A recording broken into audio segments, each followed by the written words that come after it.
વધુ બળવાન। એક વખત પવન અને સૂરજ ચડસાચડસીમાં ઉતરી પડ્યા। પવન કહે, સૂરજ, તારા કરતાં હું બળવાન। તું બળવાન?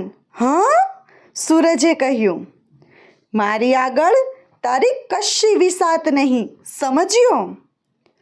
પવને કહ્યું, ના ના, તારા કરતાં હું ખૂબ બળવાન, બોલ। આ જ વખતે તેમણે પૃથ્વી પર રસ્તે ચાલ્યા જતા એક મુસાફરને જોયો। તેણે પોતાના શરીરે શાલ લપેટી રાખી હતી। સૂરજે પવનને કહ્યું, પેલા મુસાફરની શાલ આપણા બેમાંથી જે ઉતરાવે તે વધુ બળવાન, બોલ, છે કબૂલ? પવને કહ્યું, મંજૂર। જા, પહેલી તક તને આપું છું, સૂરજે પવનને કહ્યું।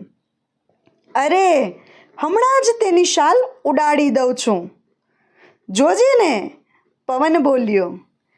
પવન મુસાફરના શરીર ઉપરથી શાલ ઉડાડવા જોર જોરથી ફૂંકાવા લાગ્યો, પરંતુ પવન જેટલો જોરથી ફૂંકાવા લાગ્યો, મુસાફર એટલા જ જોરથી શાલ કસીને પોતાના શરીર સાથે લપેટીને રાખવા લાગ્યો।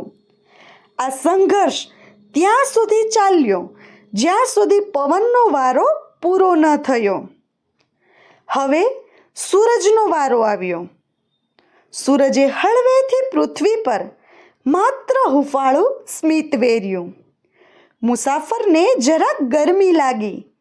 એણે તરત જ શાલની પકડ ઢીલી કરી નાખી। જેમ જેમ સૂરજનું સ્મિત વધતું ગયું તેમ તેમ પૃથ્વી પર ગરમી વધતી ગઈ।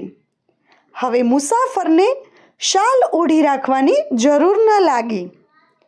તેણે શાલ ઉતારીને પોતાના હાથમાં લઈ લીધી। પવનને માનવું પડ્યું કે પોતાનાથી સૂરજ બળવાન છે।